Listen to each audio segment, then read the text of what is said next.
আসন বণ্টন নিয়ে মাসখানেকের টানাপোড়েনের পর চরমোনাই পীরের নেতৃত্বাধীন ইসলামী আন্দোলনকে ছাড়াই ২৫৩ আসনে নির্বাচনী ঐক্য করেছে জামায়াতে ইসলামী, এনসিপি সহ ১০ দল।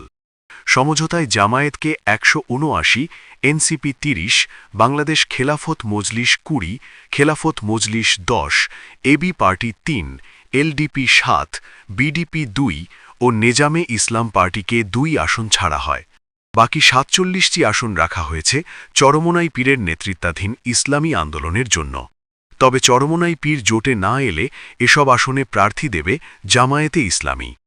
ইসলামী আন্দোলন বৃহস্পতিবার দুপুরে জামায়াত কার্যালয়ে অনুষ্ঠিত বৈঠক এবং রাতে রাজধানীর ডিপ্লোমা ইঞ্জিনিয়ার্স ইনস্টিটিউটে সংবাদ সম্মেলন বর্জন করলেও দলটির জন্য ৪৭ আসন ফাঁকা রাখা হয়েছে।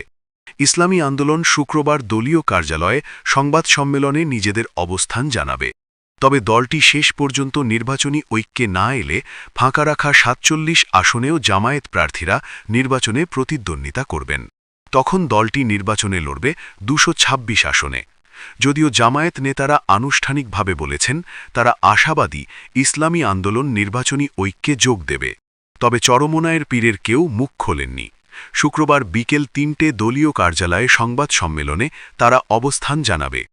এদিকে পুরনো ঘুণে ধরা নয়, তরুণ ও জন আকাঙ্ক্ষার রাজনীতির বাংলাদেশ দেখার প্রত্যয় ব্যক্ত করেছেন বাংলাদেশ জামায়াতে ইসলামীর আমির ডাক্তার শফিকুর রহমান। তিনি বলেন, অতীতের মতো কোনো নির্বাচনী ইঞ্জিনিয়ারিং আমরা এবার দেখতে চাই না। এবার এটা একবারে বরদাস্ত করব না।